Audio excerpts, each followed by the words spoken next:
terkait saran atau langkah yang harus diambil.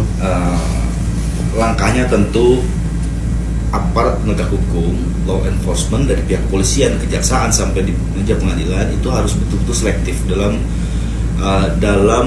menyelesaikan masalah-masalah yang terjadi antar masyarakat. Tentunya kan hukum publik, hukum pidana itu ya betul-betul harus tidak boleh ada rasa tendensius yang tadi disampaikan oleh Bang DJ gitu. Artinya harus betul-betul selektif gitu. Betul.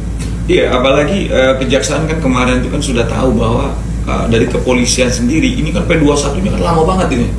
Ya kan, yang berkaitan dengan pasal 368 kemudian berubah menjadi pasal 369 gitu kan.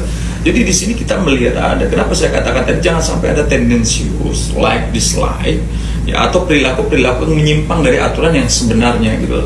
Kalau memang pasal 368 yang berkaitan dengan pemerasan itu tidak terbukti, ya dikembalikan aja berkasnya ke kepolisian kan gitu loh. Artinya jelas di dalam pasal 24 KUHP kan mengatur tentang bagaimana kewenangan kepolisian kan. Kemudian pasal 25 KUHP bagaimana kewenangan kejaksaan. Seandainya sudah pindah ke kejaksaan, kalau memang itu berkas yang tadi disampaikan sama Pak Sekjen Forko Gakum mengatakan bahwa jika memang itu tidak memenuhi unsurnya, dikembalikan saja. Jadi jangan ada satu pemaksaan ya, karena hukum ini kan nggak bisa dipakai main-main ya. Orang lagi mencari keadilan gitu loh.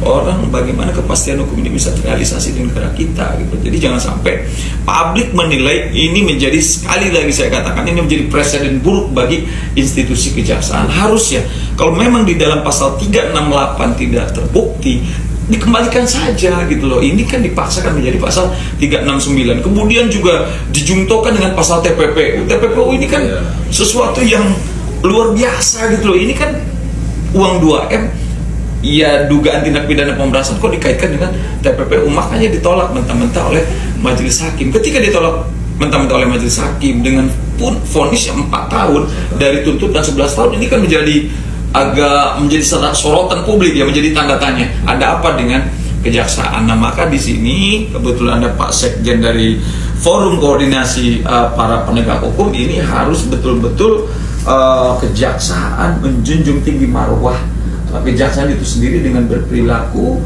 menjalankan tupoksinya dengan sebaik mungkin begitu, sesuai dengan peraturan perundang-undangan gitu. Jadi ya mungkin Pak Sekjen bagaimana arah ke depannya ini yang berkaitan dengan kejaksaan, mungkin majelis hakim atau polisi gitu, supaya mereka betul-betul yang menjunjung tinggi marwah profesi mereka sehingga keadilan bisa didapat dengan seadil-adilnya bagi para pencari keadilan. Ya, tentunya kalau kita bicara pengawasan itu kan ada dua, ya, vertikal dan horizontal.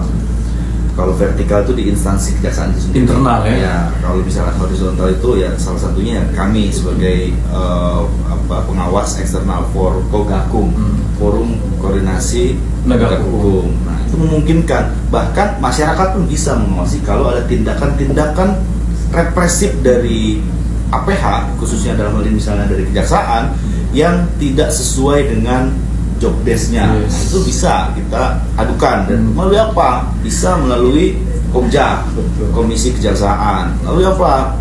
Jamintel, seandainya memang ada tindakan-tindakan kode etik yang dilanggar. Atau juga bisa langsung ke Forkogakum itu sendiri, ya kan? Bisa. Nanti kita sebagai lembaga yang menaungi lah. Kita akan coba tampung aspirasi atau masukan dari masyarakat yang memang ada penyimpangan yang dilakukan oleh para penegak hukum gitu. Kemudian akan kita coba tindak lanjuti ke internal ya gitu. Oke, terakhir abang-abang, harapannya untuk Kak Niki supaya lebih semangat, supaya lebih kuat apa nih? Kalau harapannya gini, ini kan balik lagi bahwa ada asas hukum yang disebut dengan res judicata pro pere tator habitur. Apapun keputusan hakim hari ini, tentunya kita harus ikut tunduk dan patuh sama putusan pengadilan. Jika memang kita keberatan terhadap vonis hari ini, maka kita dikasih kesempatan untuk melakukan upaya hukum yang disebut dengan banding. Disitulah kita coba berjuang bagaimana kita membuktikan bahwa memang kita tidak pernah melakukan perbuatan apa yang dituduhkan seperti apa yang divonis oleh majelis hakim di tingkat pertama. Barangkali di tingkat banding bisa saja Nikita Mirzani kan bisa tidak terbukti, bisa dibebaskan ya kan. Ini aja dari 11 tahun turun menjadi 4 tahun. Bisa saja di pengadilan tinggi dari 4 tahun menjadi 0, kan bisa gitu loh. Kalau memang bukti-bukti bisa dikuatkan atau bisa diperjuangkan oleh para pengacara Nikita Mirzani dalam banding nanti gitu. Oke Bang Rizky, mungkin harapannya untuk Kak Niki ke depannya seperti apa nih? Mungkin kalau saya sebetulnya nggak begitu membaca ya kasusnya, cuman yang pasti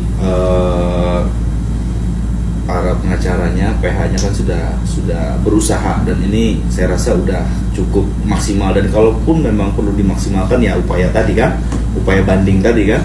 Nah sejauh ini sih mungkin gambarannya ya, kalau dilihat dari peristiwa yang ada, mungkin kalau posisi bandingnya itu lebih tepat dari kejaksaan tuh ya, dari kejaksaan, karena posisinya dianggap menang nih posisinya kan Kak Niki nih ya.